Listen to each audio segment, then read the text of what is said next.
Ok, pessoal, boa noite, então, aos que já estão com a gente nessa noite. Bem-vindos ao curso de Teologia da UBRA. Eu sou o professor Clóvis Jair Prunzel, sou o coordenador. Tenho a grata satisfação de me colocar à disposição de vocês nesta noite. Nós vamos prosseguir da seguinte forma. Eu, inicialmente, vou falar um pouco, tá? Espero que não muito. Quero dar uma tonalidade do curso, né, para vocês, para a gente poder, então, ir se conhecendo e também se acompanhando. E aí depois a gente tem alguns assuntos que eu quero compartilhar com vocês e deixar o espaço aberto para que a gente possa se pronunciar e se conhecer um pouquinho mais nessa fase inicial, né? Considerando que nós iniciamos o semestre na semana passada, quinta-feira, e ainda estamos em processo de ingresso, tá? É bom que vocês saibam, né, que vocês que estão ao vivo agora, não são atividades requeridas, né? A modalidade EAD, ela é EAD 100%, significa que o aluno não tem dia e hora marcado para fazer as atividades, né? Podemos falar um pouquinho mais sobre isso, mas nós teremos encontros síncronos, significa que professores e tutores estarão em dias e horas agendados com vocês. Eu, como coordenador, quero estar mais seguido, tá? Mais frequente com vocês, para podermos conversar e se ajudar mutuamente, certo? Então, eu vou seguir aqui algumas coisas que eu tenho preparado para compartilhar com você, com o grupo, e aí a gente pode ir dialogando, tá? Eu não sei se vocês têm acessado a página do Facebook do curso de Teologia.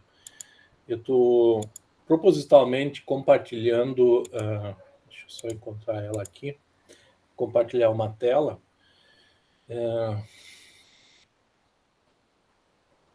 Vou estar permitindo o pessoal entrar. Estou compartilhando a tela do Face do curso de Teologia, tá? Vocês depois podem acessar se quiserem.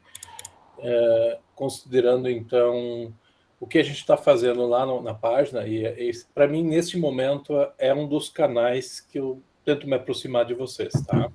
Então, é facebook.com, Teologia da UBRA, é o nosso endereço. E eu compartilhei esta semana, deixa eu ver aqui, isso, aqui, um texto bíblico registrado no texto de João, capítulo 2, dos versículos 23 até o 3, 21. E quero ler para vocês este texto, né? E abaixo tem um longo comentário sobre ele, um comentário técnico, né? Que é importante, né? A ideia é que semanalmente a gente compartilhe um texto que segue mais ou menos um calendário, nós vamos chamar isso de calendário litúrgico, né? A gente segue um período litúrgico no sentido não de uma camisa de força, mas de lembrar os grandes feitos de Deus na história bíblica em favor da humanidade. E a leitura de João 2, 23 até 3, 21, ela vai ser uma leitura do calendário da tradição da igreja no domingo que vem, é a leitura do Evangelho, e o texto fala o seguinte: estando Jesus em Jerusalém durante a festa da Páscoa, muitos creram no seu nome quando viram os sinais que ele fazia. Olha só, mas o próprio Jesus não confiava neles, porque conhecia a todos e não precisava que alguém lhe desse testemunho a respeito das pessoas, porque ele mesmo sabia o que era a natureza humana.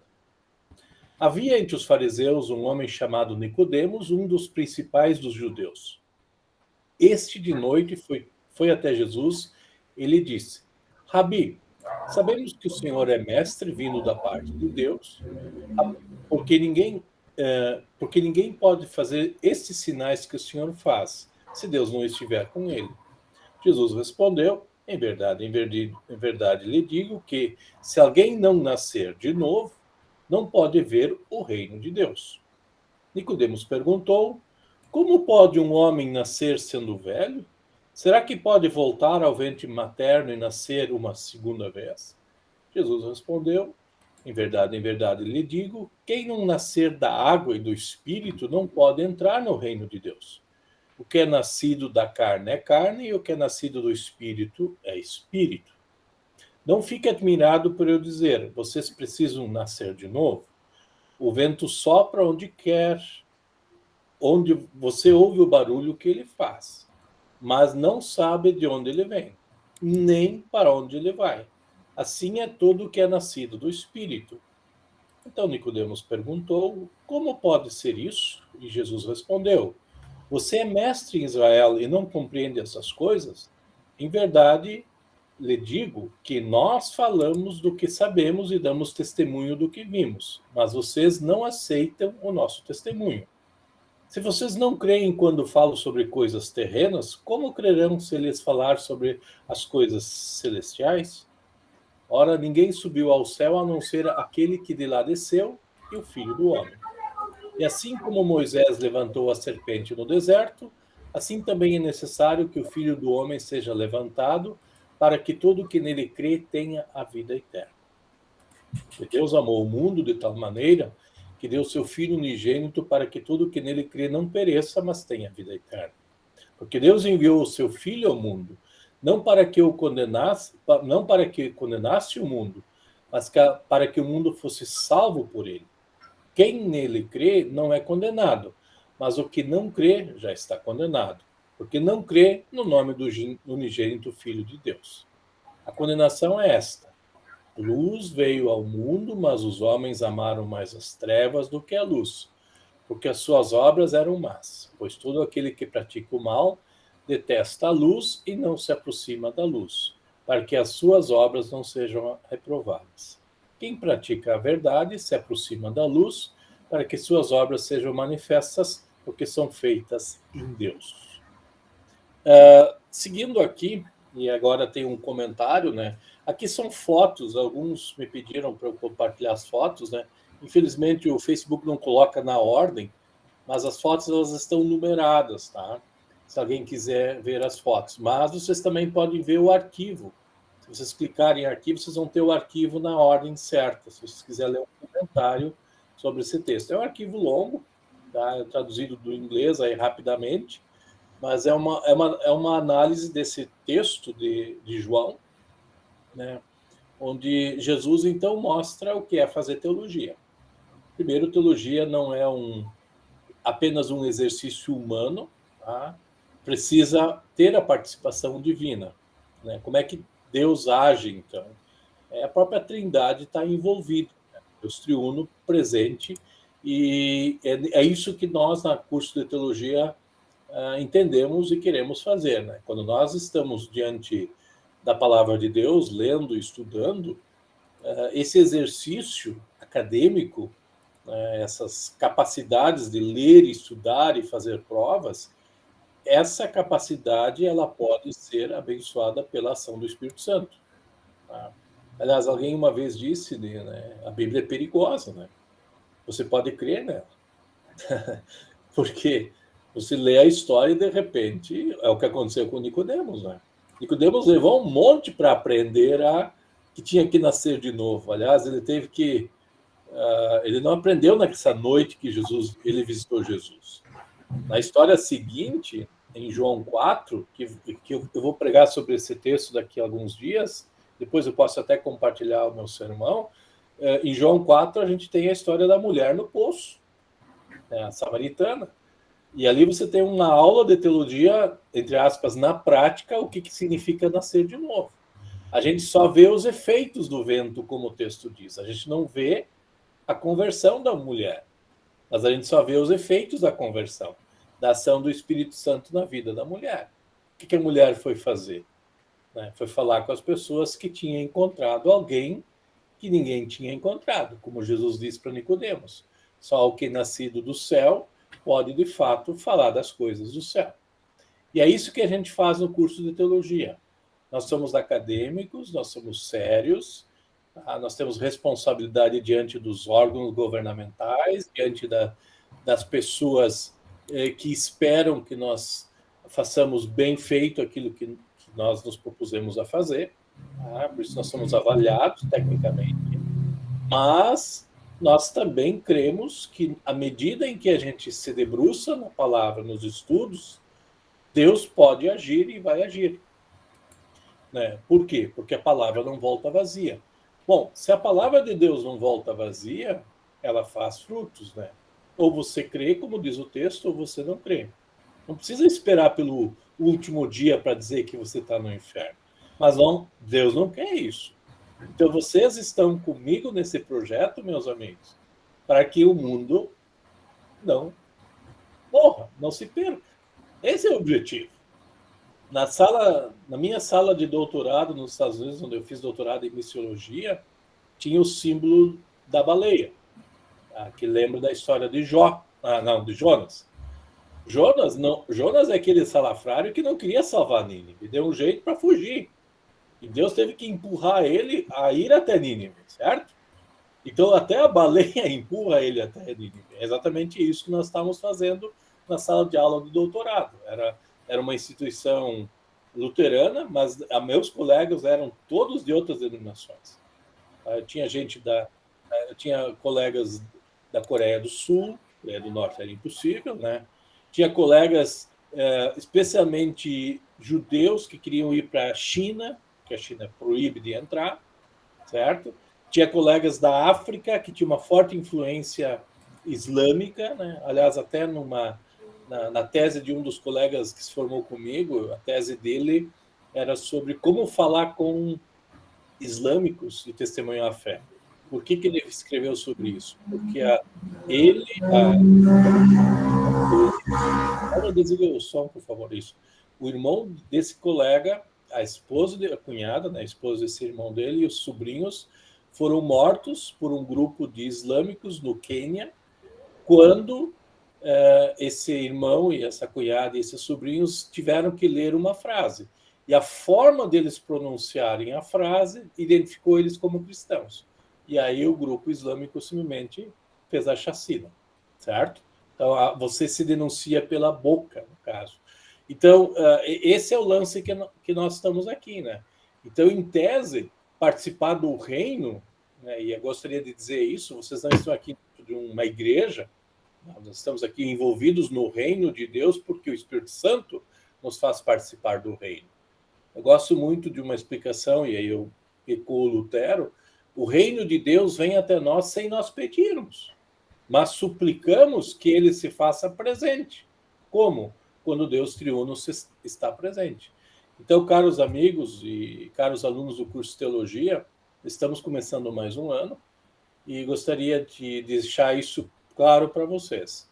Nós não estamos aqui transformando vocês, nós não estamos mudando vocês, nós estamos aqui para ajudar vocês a manusear a palavra de Deus de tal forma que quando vocês manusearem elas, vocês percebam aquilo que Nicodemos levou tempo para aprender, provavelmente, mas que a gente possa aprender juntos, tá?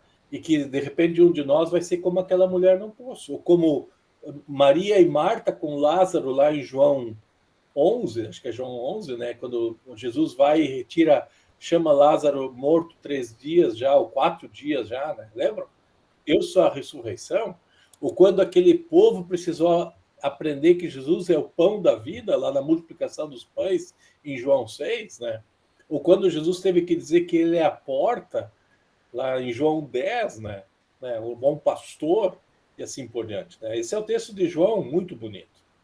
Mas nós não só lemos João, nós queremos que vocês sejam bons leitores da Bíblia como um todo, certo? Então, isso é importante, e aí vocês estão sentindo, a partir da minha fala, o que é teologia em nosso meio, tá? Então, vocês vão ter professores queridos, professores com capacidade, né? Os professores têm doutorado, os professores têm responsabilidade com o texto bíblico, mas também têm responsabilidade com as outras ciências que nós temos que dominar, afinal nós estamos no mundo, tá? E nós temos que viver no mundo, nós temos que lidar com as questões do mundo. Tá? E nós temos aqui, com o grupo, né, 2 professores que eu quero chamar bem-vindos, né, que é o professor tutor Elmer e o professor tutor Hubert, que já vou dar a palavra para eles, tá? Para eles se apresentarem, se colocarem à disposição. Eles, nas aulas de vocês, são o ponto de contato direto comigo. Tá? Os professores também são, mas os professores têm uma agenda muito ampla, certo? Eles têm várias disciplinas para administrar e os tutores, eles têm, dentro da relação com a coordenação, digamos assim, um círculo mais próximo, tá? Então, vocês provavelmente têm o professor Elmer como tutor nas disciplinas de vocês agora, tá? O professor Hubert, ele cuida de disciplinas mais adiante, né, professor Hubert? E eles vão ser, digamos assim, o braço forte, né? Da gente, né? Quando vocês tiverem dificuldades, limitações, vocês têm limitações. Eu levei 10 anos para resolver um problema de... Eu queria fazer doutorado nos Estados Unidos.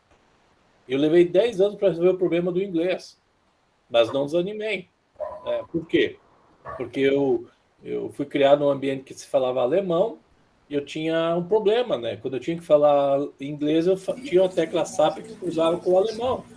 E aí, na hora das provas do TOEFL, eu confundia as coisas, né? E aí eu tinha problema, até conseguir a pontuação que eu precisava, levei 10 anos. Então a gente não desanima, não desiste, né? Über das som, por favor. Então você tem essas... todos nós temos. Mas graças a Deus nós podemos estar juntos, tá? Então eu vou dar a palavra ao professor Elmer, ao professor Hubert, professor Elmer primeiro, para se identificar, para se colocar à disposição, tá? Para a gente poder se ajudar. Elmer, por favor. Olá, está aberto o meu microfone, né? Estão me ouvindo? Tá. Tá. Beleza. Então, eu sou o professor tutor Elmer, né? Acompanho as disciplinas teóricas do curso aí com o professor Anselmo, o professor Gerson, com o professor Clóvis. Então, muitos de vocês já me encontraram por aí, né? Então, quero me colocar à disposição do grupo e sempre que precisarem, né? Temos a ferramenta ali de mensagem, né? Para ser mais direto, né? Manda uma mensagem, colocam no fórum de dúvidas, estou à disposição aí praticamente 24 horas por dia, né? Então, desejo a todos aí um abençoado início aí de semestre, de trimestre e semestre aí, né? E juntos vamos fazer uma caminhada sólida com muitas aprendizagens aí na sequência aí. Professor Hubert, por favor. Boa noite para todos que nós não tínhamos cumprimentado antes ainda. E, assim como o professor Elmer, a gente está aqui para tentar estar ao lado de vocês, para ajudar naquelas dificuldades, naqueles problemas que vocês podem ir tendo durante o estudo de vocês.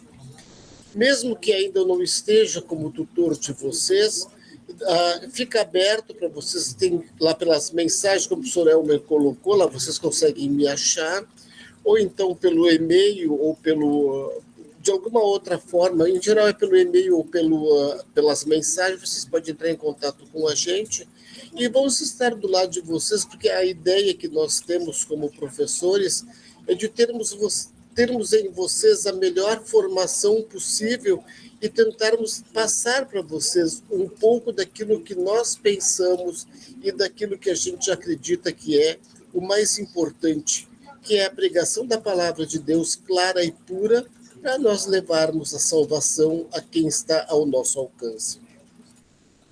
Ok. Obrigado, então, professor Elmer, professor Hubert, pela prontidão de estar com a gente, tá? E a gente está à disposição, né? É importante lembrarem que é um curso EAD, tá? EAD, nós esperamos muito dos alunos, a iniciativa é do aluno, nós não temos condições mais de cursar disciplinas de forma presencial. Eu estava hoje à tarde numa reunião onde a gente nota que em alguns cursos não tem mais condições de serem mantidos de forma presencial, né? Só os cursos como medicina, odonto, esses sim, o investimento é na faixa dos 10, 12 mil reais por mês para você fazer uma graduação com professores de tempo integral dando aula. E nós não conseguimos mais manter professores ensinando teologia dessa forma. Então, nós estamos buscando caminhos, mecanismos para a gente se ajudar da melhor forma possível. Como o professor Elmer falou, não é que a gente vai estar 24 horas na frente do computador. Às vezes acontece, tá? Vocês devem ter visto que eu respondo sem dia e hora também, né? Alguém de vocês já recebeu alguma resposta minha no final de semana? Aham. O que significa isso? Ninguém está me dando hora extra ou pagando em dobro para eu responder para você no final de semana. Quando eu fui pastor lá nos anos 90, em Curitiba, nós estávamos discutindo na igreja se nós devíamos deixar os membros trabalhar nos supermercados nos domingos. Domingo era dia sagrado. E aí, bom, Jesus, o que Jesus fez com o domingo? O que Jesus fez com os pães da proposição, que eram usados só na igreja e de repente estavam com fome, né? Sábado, lembram? Então, o que acontece? Nós estamos nessa, né? Eu não ganho mais ou menos para dar aula para vocês no sexta, no sábado. Então, observem que EAD é isso. Nós não temos mais dia e hora, e nós vamos responder. Claro que nós temos um compromisso de responder com uma prontidão, e a gente vai fazê-lo. Então, a gente talvez tenha se acostumado com a Amazon de receber as coisas meio que um tracking, assim, fazer um acompanhamento, né? Quem compra é Amazon, né? Alguém já comprou pela Amazon, né? Faz o acompanhamento. Agora o produto está ali, está cá, né? Eu sou cliente da Amazon desde 2003, né? E tinha saudades quando, depois de voltar dos Estados Unidos para o Brasil, não tinha isso. Agora tem aqui, né? A gente sabe, acompanha e tal, né? E parece que a coisa tem que ser rápida. Não é que seja rápida, mas nós vamos responder. E olha, com os nossos tutores, vocês têm um professor e um tutor na sala de aula. Vocês têm que explorar eles no limite, ao máximo, né? Então, os nossos temas, nós pedagogicamente, nos vídeos que eu compartilhei com vocês, nós temos temas. Os temas, eles não cobrem todo um livro, mas eles servem de estímulo para vocês ir pensando, para vocês ir refletindo na teologia. E aí os professores são hábeis para responder para vocês, os tutores também. Então, a nossa organização pedagógica, ela visa o quê? Um estímulo para o aluno ir adiante. Não simplesmente memorizar coisas e... Algumas disciplinas, sim. Introdução às línguas bíblicas, você vai ter que saber que agape não é diabo, é amor, né? É isso, né? Esse é o termo que a gente usa muito na igreja, né? Quantas formas de agape tem? Não, agape é só o amor incondicional de Deus, né? Aí a gente ouve uma palestra agape, filia e eros, né? São os 3 amores da Bíblia. Na verdade, não são da Bíblia. A Bíblia não fala do amor erótico e não do amor filia. Os gregos falavam, mas a Bíblia usa esses termos. Tá? Eu já dei como pastor palestra falando dos 3 termos. E tem muito pastor que usa esses termos, né? Eles são da filosofia. O Paulo vai usar eles, certo? O amor entre irmãos.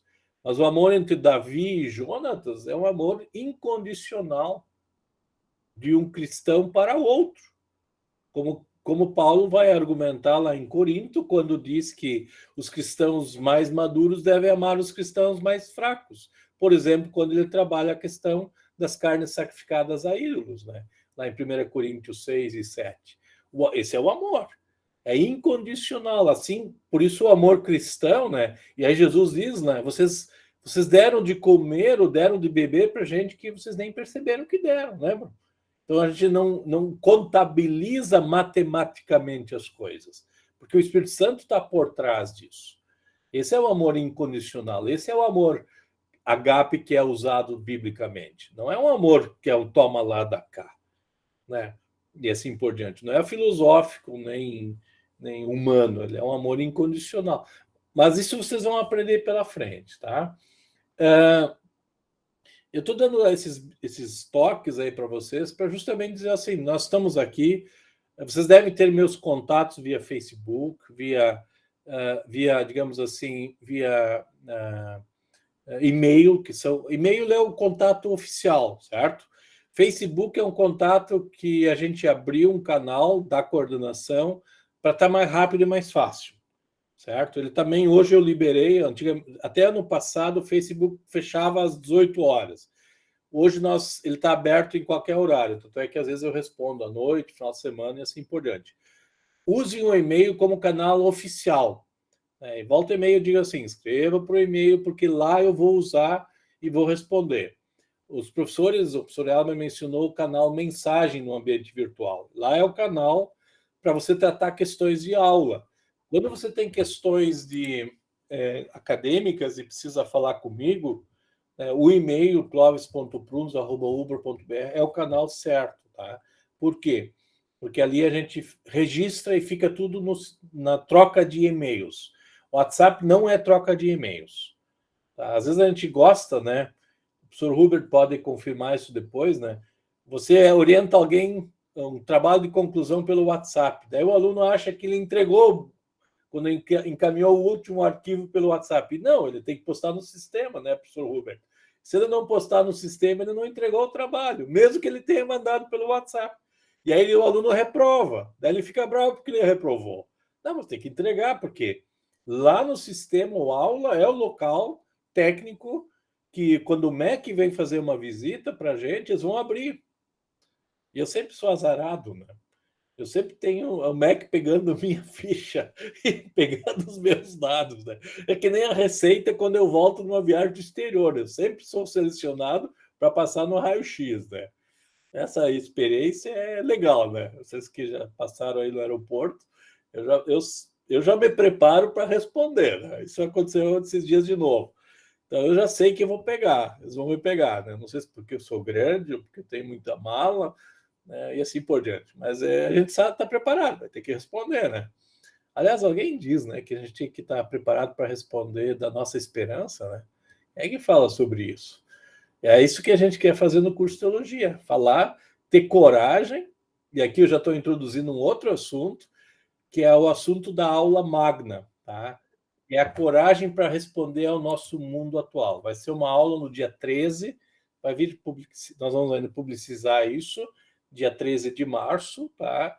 Ela vai ser transmitida pelos canais do Seminário Concórdia. Tá? Eu faço parte do Seminário Concórdia também, tá? Sou professor do Seminário Concórdia, que forma pastores para a Igreja Evangélica Lutherana do Brasil. Tá? Tem muitos ali, muitos aqui que são alunos, né? Eu estou vendo o Milton, o Gustavo, não sei mais o Josué, tem mais alguns aqui que são alunos do seminário, que lá na frente vão ser pastores. Tá? Mas nem todos vocês são membros de igrejas, tá? Então, no dia 13 de março, nós vamos ter uma aula onde eu vou refletir um pouquinho sobre a nossa coragem e ousadia para falar de Cristo para o mundo que não quer ouvir falar. Tá? Vou trazer alguns exemplos históricos, sistemáticos, né, bíblicos, para a gente poder refletir um pouco mais e ter coragem de falar de Jesus para as pessoas, certo? No dia... Agora me falhou a memória, acho que é no dia 23, é o encontro, já que eu vou confirmar aqui, é o encontro com o coordenador, só um pouquinho, eu não lembro mais a data certa. Nós vamos também, eu acho que é dia 23, a aula magna dia 13, e o encontro com o coordenador é no dia 21. No dia 21 de março, que é uma terça-feira, dia 13 é uma segunda, dia 21 de março nós vamos ter um encontro do curso de teologia com todos os alunos, tá? Vocês vão receber e-mail de novo. Tá? Aliás, falando em e-mail, tentem usar o e-mail institucional. Vocês têm um @redeumbra.com.br, se não me engano. Esse é o melhor e-mail para a gente se comunicar. Eu ainda vou usar os outros e-mails de vocês, tá? Porque alguns de vocês não estão inscritos ainda, não fizeram matrícula, outros já estão com a gente. Então, nós temos até o dia 20 de março ainda ingresso, e dia 21, então, a gente tem esse encontro do coordenador com todos os alunos do curso, tá? São mais ou menos uns 300 alunos, que a gente quer, então, chamar, e também vai fazer a gravação e disponibilizar depois, tá? Então, são 2 momentos, a aula magna, a aula inaugural, no dia 13 de março, e a aula do dia 21 de março, que é a Web Coordenação, que a Olga chama, que é um evento do curso de teologia. Tá? A aula inaugural, a aula magna, vai ser juntamente com o Seminário Concórdia, certo? Então, vocês vão ter oportunidades para isso. Vocês vão poder, a aula inaugural, a aula magna, vocês vão poder assistir pelo YouTube, gratuitamente, sem problema algum, certo? E o encontro com o coordenador vai ser aqui, através desse e-mail aqui, que nós usamos bastante, certo? Vocês podem me contactar e a gente pode fazer encontros virtuais, né? Aproveitem isso, não hoje, mas em outros momentos, tá? Eu tenho um último assunto que eu me lembro que eu quero trabalhar com vocês, é sobre Mercado de trabalho. Quem não gosta de fazer uma faculdade e sair de lá com o canudo na mão e já começar a trabalhar, né?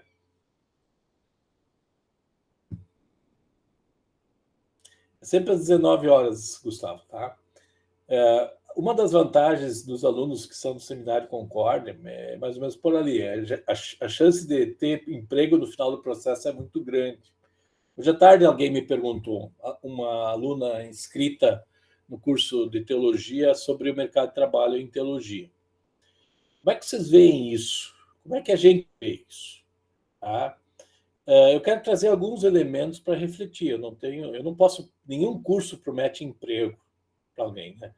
Minha esposa é formada em publicidade e propaganda e design e está em casa. Em outras palavras, está desempregada. Ela trabalhou períodos e está desempregada. Quer dizer, com duas faculdades, com especialização e mesmo assim não. Eu fui para o ministério pastoral lá nos anos 90. Eu me formei, nem queria ser...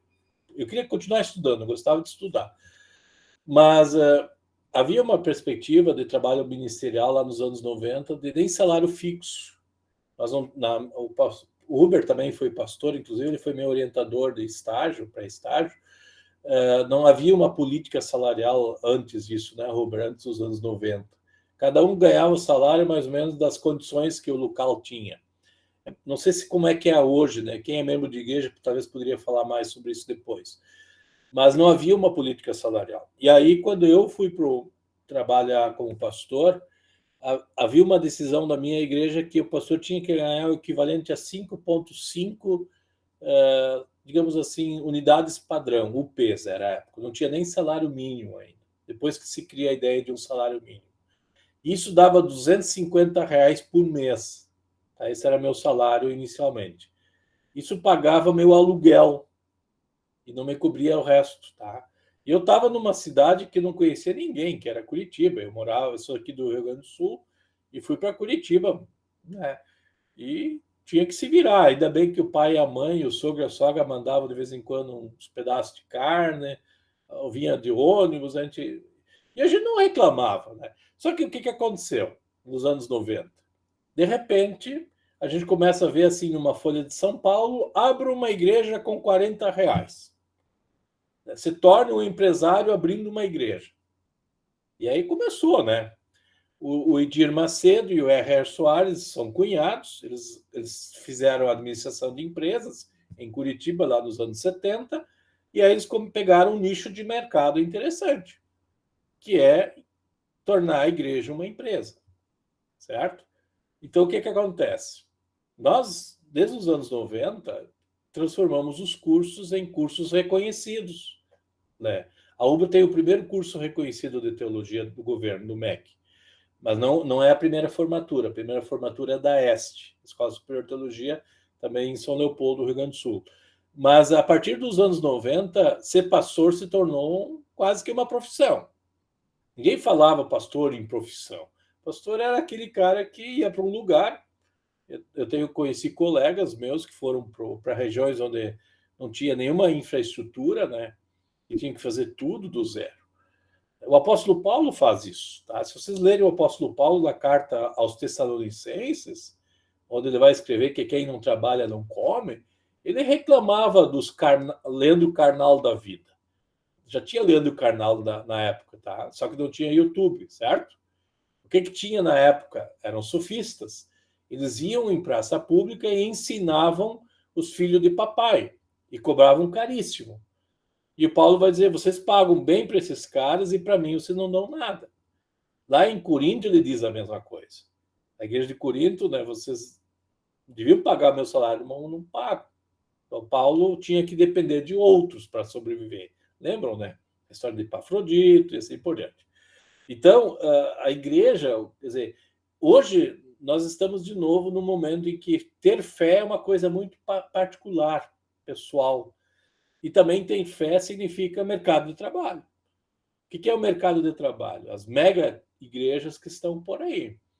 Eu sei que nos Estados Unidos essa é uma discussão boa. Desde a Segunda Guerra Mundial, os pastores se tornaram uma classe assalariada com com isenções de impostos, com declaração do imposto. Por exemplo, uma vez eu estive numa congregação nos Estados Unidos, o pastor participou de um processo contra um latino e ele teve que andar mais ou menos 1.000 quilômetros, ele ganhou até o combustível do governo para ir participar desse processo. Quer dizer, ele declara no imposto terreno, desconta do imposto, o governo paga de volta, visita pastoral, né? Imagina se isso funciona aqui. Nós, quando damos alguma coisa na igreja, a gente não tem isenção do imposto. Nos Estados Unidos é assim, você doa para a igreja e declara no imposto e tem isenção. Então, nós temos aqui uma situação ainda complicada. Qual é o melhor mercado do trabalho? Como é que você ganha a vida fazendo teologia? Essa é uma pergunta que a gente pode melhorar a resposta. Eu não tenho uma resposta, não tenho mesmo. Nós estamos num bacharelado. Eu fiz bacharelado em teologia, fui fazer licenciatura em letras para fazer alguma coisa com a graduação. Mas é uma pergunta que eu acho que eu colocaria no ar agora para você, se quiser me ajudar a refletir um pouquinho sobre isso. A minha ideia é ir até às 8 horas, tá, gente? Não mais do que às 8. Nós temos ali embaixo no Google, no Meet, aí uma mãozinha. Se alguém quiser falar um pouquinho sobre esse assunto, sobre o mercado de trabalho da teologia, eu peço que vocês levantem a mão e aí eu vou dando a palavra para a gente poder reagir. Pode ser? Vamos conversar um pouquinho sobre isso? Josué, por favor. Eu vi que o senhor foi o primeiro, ou o Natan. Josué. Boa noite, professor Clóvis. Boa noite a todos. Estão me ouvindo? Sim, perfeitamente. Então, tá bom. Falando da experiência aqui estou em Curitiba, né? Eu faço parte da IELB aqui na Santíssima Trindade, né? O pastor deve conhecer aqui no bairro Juvevê. Sim. Então, assim, eu não vou falar em valores, né? Mas eu sei porque eu participo da diretoria dos leigos e tenho bastante amizade com o meu pastor, né?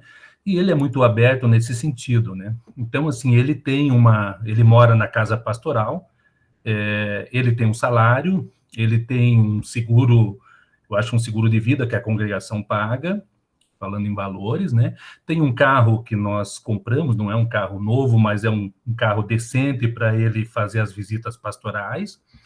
Ele tem, acho que, um plano como se fosse um FGTS que a igreja paga, como se fosse uma reserva para a aposentadoria dele, né? Então, assim, eu acho que ele tem, vamos dizer assim, dentro dos padrões da nossa cidade, ele tem uma vida bastante digna. É uma congregação de 200 a 250 membros, né? E, então, assim, vamos dizer, ele tem uma qualidade de vida muito boa dentro do que a congregação se propôs para o pastor, né? Mas na minha opinião, essa é uma opinião pessoal, né? Eu vejo a teologia, claro que a gente precisa desse dinheiro, como o professor comentou, né? Nós temos que pagar nossas contas, nós vivemos isso, né? Mas eu tenho, na minha opinião, que é uma profissão de amor ao evangelho, né? Então, eu tenho esse sonho de concluir a teologia e depois fazer o seminário, mas como uma realização pessoal de estar cumprindo uma missão espiritual, né? Então, eu já, nessa fase da minha vida, não quero mais me preocupar com a parte financeira, né? Eu quero olhar isso como uma missão que vai me completar como ser humano, né? E realmente trabalhar para o evangelho, trabalhar para a obra de Deus, né? Essa daí é a minha visão pessoal, né? Que beleza, José. Obrigado pela colaboração, né? É uma situação, né? É claro que é uma situação de alguém que já tem a sua vida profissional talvez quase resolvida, ou pelo menos bem encaminhada, né, Josué? Mas não é nem todos, né? Nós que estamos no mercado de trabalho ali com uns 20 anos, 22 anos, né, nós precisamos almejar, né? Tem um lado, Josué, e um lado bonito o apóstolo Paulo fez o que fez por causa de Cristo, certo? Mas quando ele diz assim para os coríntios, vocês deviam estar pagando meu salário, vocês não pagaram, certo? Tem o lado humano do trabalho, certo? Ok? E todo trabalhador é digno do seu salário. Isso não é só bíblico, como isso parece da natureza das coisas. Eu vou dar a palavra para os outros aqui para a gente poder ir interagindo, tá? Natan, acho que você tinha pedido antes, tá? Por favor. Olá, boa noite. Meu nome é Natan. Eu vejo assim que com esse curso de teologia, né, talvez um mestrado, um doutorado, a gente possa estar trabalhando sim como pastor. Eu vejo uma profissão muito digna, trabalhar com amor, trabalhar com honra, trabalhar assim pela verdade, né, do evangelho. Não vejo o pastor como uma profissão para você arrendar dinheiro. Eu talvez, pelo que eu estudei um pouco, eu fiz 1 ano e meio de seminário teológico, só que não consegui concluir. Aí eu adentrei a faculdade, vou ver se eu concluo a faculdade. Eu vejo com status, eu vou falar de maneira financeira mesmo. Você pegar e ter um mestrado e um doutorado, você já tem muito nome dentro de uma sociedade, né, vamos assim dizer. Você talvez escrever livros, você colocar assim, aponta seu nome diante de matérias interessantes dentro da teologia, dentro do aprendizado social, entende? Como professor também, você ser um diretor de uma escola, um coordenador, tanto com o seu nível de escolaridade, entende? Esse é o meu ponto de vista, você usufruir do seu nome, do seu estudo, da sua capacidade. É isso. Muito bom, Natan, muito obrigado. Acho uma das coisas é nós nos reinventarmos, né? Porque o José mencionou o trabalho tradicional, né? Você está lá numa congregação, né, Josué? Conheci lá a Santíssima Trindade, no centro de Curitiba, né? Lá no centro, no JuVV, né? Tinha um pastor que estava lá há 50 anos, outro ficou lá 20 e poucos anos, e agora tem um mais novo, né? Pode ficar 70 anos. Não, brincadeira, Josué. Não é isso. Então você tem essa... né? Eu vejo o pastor como uma autoridade, né? Nos mandamentos, né? O 4º mandamento, o pastor é uma autoridade teológica, ele se justifica teologicamente. Por quê? A autoridade sempre vem antes, ele não é melhor que a gente, mas ela sempre vem antes. Os pais vêm antes dos filhos, tá? Assim como o professor vem antes dos alunos. Então, essa é uma relação de causa e efeito, de certa forma, tá? Isso, por exemplo, Aristóteles vai dizer, a gente tem que agradecer aos que vieram antes. A gente nunca vai pagar o que eles fizeram. O filho nunca vai conseguir pagar para o pai o que o pai fez pelo filho, certo? Então, dentro dessa perspectiva, o que os pastores fazem pelos membros, às vezes não tem preço. Às vezes tem um preço parcial. E aí, Natan, eu concordo contigo. Porque você precisa viver, você não vai levar nada dessa vida, certo? Mas você precisa ter o quê? Aquilo que o momento te dá condições para ter. Então, qual é o melhor salário? Aquele que te dá condições para viver.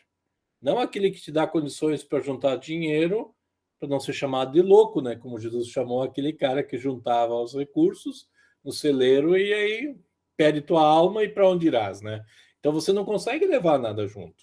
Então esse acúmulo que é egoísta, ele não faz parte nem do cristão e nem do ministério. Mas você precisa ter nas mãos o recurso. Você precisa manusear. O dinheiro, Lutero vai dizer que o dinheiro não pode ir no coração. Se o dinheiro for para o coração, ele se torna teu Deus. Mas o dinheiro precisa passar pelas mãos, você precisa dele, tá? Foi isso que o Josué falou, dar condições para alguém fazer o trabalho, certo? Isso é justo, isso é equinâme. Né? Lembra da passagem do Antigo Testamento, né? Se um animal está moendo o trigo, deixa ele comer um pouco, né? Não precisa proibi-lo, né? Deixa ele... Todo trabalhador é digno, até o boi moendo o trigo, né? Frederico, por favor. Boa noite a todos. O meu bisavô, ele era pastor lá em Getúlio Vargas, né? O vovô Guilherme Deg, e meu tio-avô, Martim Deg, também, uma referência para mim, para minha vida. E a tia Esther, irmã do tio Martim, ela sempre contava que o vovô Guilherme, ele não tinha tempo, assim, podia estar chovendo, podia estar frio, podia estar o que fosse, Ele botava o pala, pedia para ela lá encilhar o cavalo, ele pegava o cavalo e ia. Então, são algumas das histórias que eu lembro e que me acalentam o coração, porque realmente, se tu vai pela, que nem o Josué comentou ali, se tu vai pela tua vocação, aquilo que te move de fato, não vai ser o dinheiro, claro, ele é importante, mas não vai ficar milionário, por exemplo, a não ser, claro, que nem como o senhor comentou antes, pastor Clóvis, abre uma igreja, bota lá uma banda bacana para tocar e fica rico às custas da fé alheia, manipulando isso um pouco. É pesado falar isso, mas às vezes a gente sabe que acontece em alguns momentos, em algumas denominações. Mas quando tu tem essa vocação e quando tu está disposto a deixar teus barcos para trás, quando Jesus disse, Pedro, vem pescar homem, vem pescar gente comigo agora, sabe? Pedro olhou e disse, tá, mas eu tenho meus barcos aqui, meu negócio, eu sou pescador, mas ok, eu vou contigo. Eu acho que na outra aula eu tinha comentado, eu trabalho há 20 anos com TI já, então estou já no segundo semestre na Ubra. Agora já me inscrevi no seminário para fazer o período preparatório agora de 2023 para ingressar em 2024, se der tudo certo. Eu literalmente quero e estou disposto e é uma coisa que estava há muito tempo já latente dentro do meu coração de poder pescar a gente, sabe? Não ficar enfim, correndo atrás do vento, né? E a palavra é bem clara quando diz também lá em Salmos, lá que diz que nunca viu um justo mendigar o pão, né? Então, se a gente está disposto e é uma negação, a gente está negando a nós mesmos, porque o pessoal vai ligar de madrugada, o pessoal vai falecer de madrugada, vai falecer no final de semana, e tu vai ter que acordar e com todo o amor do mundo, tu vai lá e Deus vai consolar aquela pessoa através da tua vida, sabe? Então, é isso. Se tá pela grana, vai, sei lá, ser diretor em colégio, ou sei lá, vai que nem o outro colega lá comentou, daqui a pouco escreve um livro, alguma coisa assim, mas Deus nunca vai deixar faltar, isso é fato. E uma coisa muito importante, só para concluir, desculpa, não quero me alongar, é diferente entre a gente ter o que comer e a gente ter luxo, sabe? É diferente eu vou me alimentar hoje, vou comer arroz, feijão, polenta e salada de tomate, ok? Tu te alimentou. Tu não foi na churrascaria, na Freio de Ouro, na Zelão, tu não, sabe? Mas tu te alimentou, Deus não deixou faltar o pão para ti. No deserto o povo tinha o quê? Codornize e maná. Era aquela comida que ele tinha. Ah, mas no Egito tinha cebola. Tu quer voltar para o Egito por causa de cebola, irmão? Não. Então é isso. Desculpa me alongar aí, pessoal. O Breno já te autorizou a vir para o seminário, viu, Frederico? O Breno escreveu, vem para cá, irmão. Já está autorizado aí, Breno. Tudo bem? Tá bom. Brincadeira, meu, Frederico. Imagina. Eu me lembro de ti do semestre passado, Frederico. Você já participou. Obrigado. Me lembro, sim. Alguém quer falar alguma coisa mais sobre esse assunto? Nós temos alguns minutos ainda. Ramon. Pastor Clóvis, tudo bem com o senhor? Deus abençoe, obrigado aí pela aula maravilhosa. Eu sou o Ramon. A minha história, porque eu escolhi a teologia, partilha bem semelhante dos ideais dos meus queridos irmãos aqui, né? Eu sou de uma outra denominação, infelizmente não consegui cursar teologia na minha denominação, mesmo passando no seminário, mas por motivos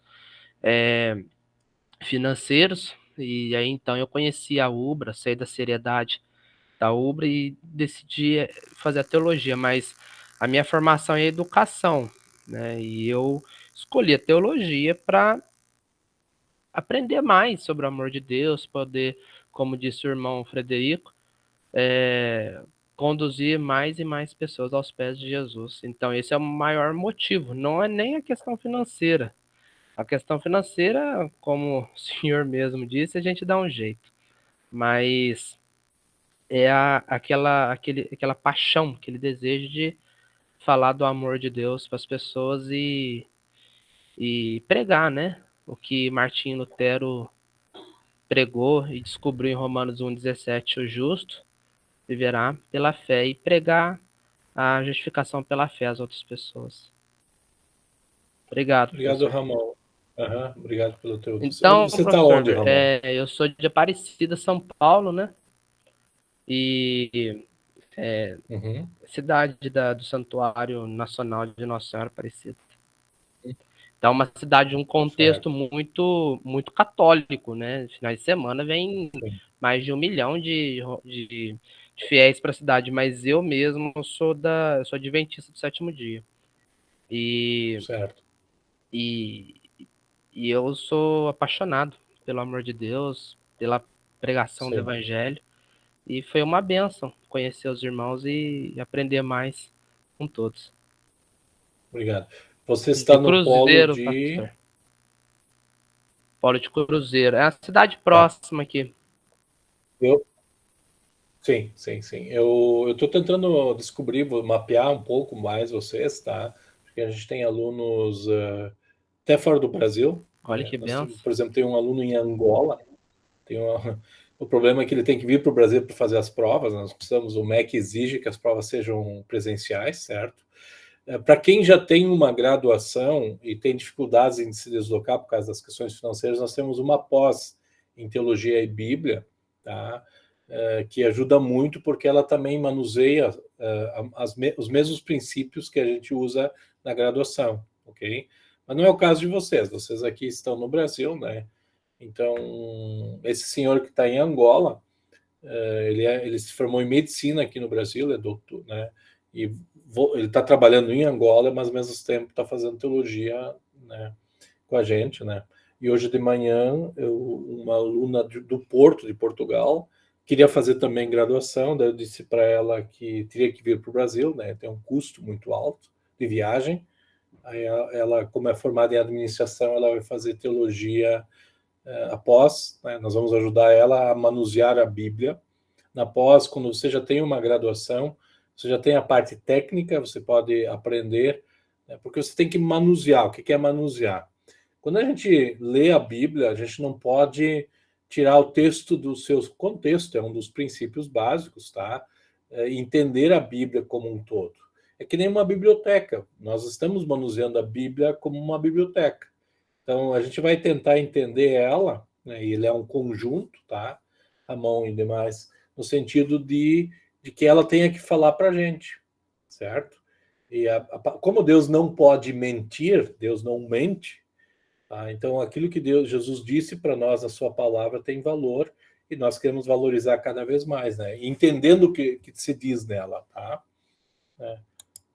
Deixa eu fazer uma pergunta. Vocês sumiram todos aqui da tela, eu acho que a minha internet que derrubou agora, né? Só vejo o Ramon. Eu tô aqui. Os demais todos aqui sumiram, né? Eu sei que vocês estão, né? Mas acho que é a minha internet nesse horário. Deixa eu perguntar uma coisa, vamos ver se alguém consegue. Ótimo, que bom. Vocês acham que a poeira pode falar? Posso responder? Pode. Depende do ponto de vista, né? Se você for olhar do ponto físico, a poeira não pode falar, mas se for olhar de uma metafísica ali, todo de uma reflexão, você pode imaginar o seguinte, que aquela poeira já fez parte de um corpo humano, por exemplo, e contou uma história para você sobre quem ela já foi, entende? É uma filosofia, é um modo de pensar que vai além do nosso físico. Agora vamos, Natan, esqueça a metafísica, vá para a física. Como é que a poeira fala? Não, aí é impossível. Como Eu, pelo menos, acredito que seja impossível a poeira falar. Josué, me responda essa, Josué. A poeira fala quando ela faz parte da história. Ela é um resquício de uma história que existiu. Então, se dentro por exemplo, na arqueologia, você vai buscar... Oi? Aí são cinzas. Sim, as cinzas, poeiras do passado, elas nos contam o que foi o passado, né? Mas é a mesma resposta do Agora Natan, só que em foi. outras palavras. Só o Josué É, nós temos que esquecer a metafísica, foi o que o professor Clóvis falou. Não é isso que o Nesse, professor no Clóvis está falando. sentido, eu pensei no sentido investigativo, dentro da arqueologia, por exemplo, na arqueologia bíblica, sim, buscar as Boa. respostas nas poeiras que sobraram dessa história, né? perfeito. Eu estava lendo Nós já temos o recentemente. viés, Oi? nós já temos o viés metafísico, nós já temos o viés da arqueologia. Isso. Guilherme, me apresenta a perspectiva bíblica sobre pó. Sobre pó é que nós todos vamos nos tornar um dia. Agora, depois que a gente se tornar pó, a gente não vai falar nada. Não fala nada. Se bem que a mula falou, né? A mula de Balaão A falou. jumenta de Balaão falou. A mula de Balaão falou, se Deus quiser, o pó vai falar e acabou a conversa, entendeu? É isso aí. Pois é. Olha como Nós somos barro então, e pó temos uma... também, pode ser ou não? Oi? Nós somos barro e pó também? Pô, Pode você ser. é a prova, Frederico, Guilherme, vocês são provas vivas de que o pó fala. Teologicamente é isso, Natan. Não é metafísico, é físico. Quer dizer, quando Deus criou Adão e Eva, foi do que, Josué? Do Foi pó. do pó. Não pode Foi até. do pó. Foi do Verdade. pó. Muita gente interpreta aquela passagem de Paulo em 2 Coríntios 4, que nós somos vasos de barro, como sendo fragilidade humana. Paulo não está se mencionando como alguém frágil, está falando que ele era pó e que Deus soprou nas narinas do homem alma vivente. E é isso que aconteceu com o próprio Paulo. O que aconteceu com Paulo? Paulo era um perseguidor e, de repente, Assassino. o Espírito Santo agiu na vida de Paulo. E aí o que Paulo fez foi abrir a boca e falar. Então, vocês e eu somos provas de que o Espírito Santo e de que o pó fala. E Deus não pode mentir. Por isso, se uma mula pode falar, se as pedras podem falar, o pó também pode falar. Veja como a história bíblica ela não é filosófica, a arqueologia está aí também, mas não é. A teologia trabalha com um Deus que faz as coisas acontecerem, e Deus não pode mentir. Então, vocês são provas bíblicas de que o pó fala. Então, quando Deus disse haja vida e houve, a vida aconteceu. O Espírito Santo estava lá em Gênesis, assim como Jesus vai dizer para Nicodemos: como é que eu posso voltar para o ventre da mãe? É a mesma história. É a história de Gênesis 1 e João 3. Percebem? É isso que nós vamos aprender, que o Espírito Santo pode, de repente, dizer: olha o que está acontecendo. Então, é possível, né? E aí você não pode transformar Jesus ou a palavra de Deus em mentira. Percebe como é bonito, né? Quarta-feira de cinzas, né? Nós lembramos da mortalidade, da mortandade humana. Tu és pó e ao pó voltarás. Mas a história da quarta-feira de cinzas não é isso. A história da quaresma é lembrar de que Cristo veio morrer por mim e ressuscitar por mim.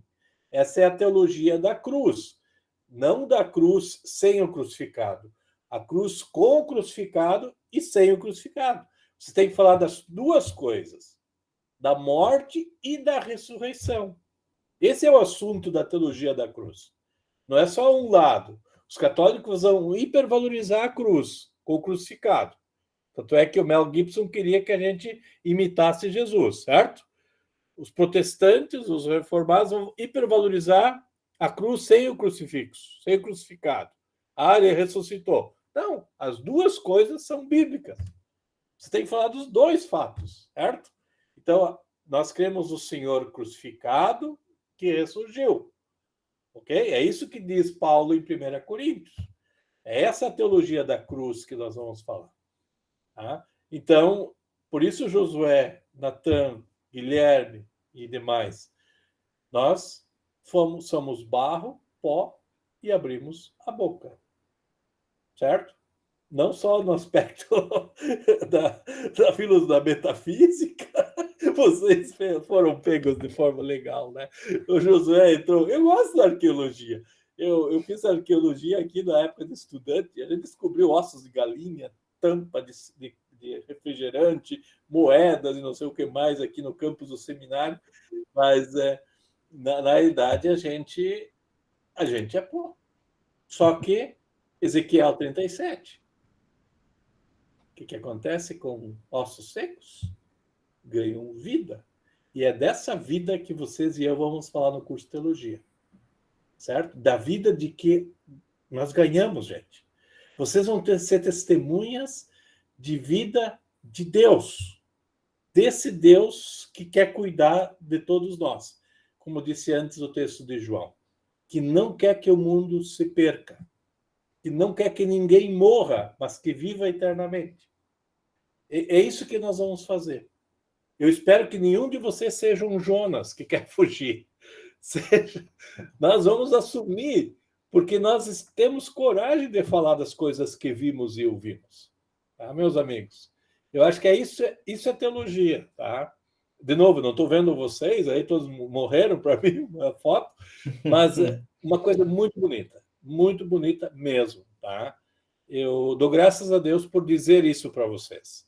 Eu espero que vocês percebam em nós, professores, coordenação, curso de teologia da UBRA, esse vínculo com as Escrituras e com o amor pelas pessoas que não ouvem Cristo. Tá? E por isso nós temos coragem. E fazemos isso, né, dessa forma como vocês estão vendo. Vocês estão me ouvindo em vários lugares do Brasil. Tá? Nós vamos colocar esse vídeo depois na internet, na página do curso, no YouTube, para que mais pessoas possam ver, tá? E ouvir o que nós falamos aqui. Vocês são testemunhas, tá? E graças a Deus vocês já são cristãos. Tá? Nós não estamos aqui pescando em aquário alheio. Nós queremos pescar em aquário onde Cristo não existe ainda, certo? Lá nós queremos cuidar. E essa é a tarefa da igreja cristã. Vocês são cristãos, precisam olhar para dessa forma. Isso é missão. Que o Espírito Santo acompanhe a vida de cada um de nós, né, nessa sublime tarefa que nós conhecemos, porque conhecemos a palavra. Em nome de Jesus. Amém e amém. Amém. Amém. Amém. Amém, Amém. pessoal. Amém. Amém. Amém. Amém. Os luteranos não falam amém. Que assim seja. Eu falei, amém. Eu falei amém. É verdade. Amém. Amém. Tá certo. Brincadeira, pessoal. Amém de novo.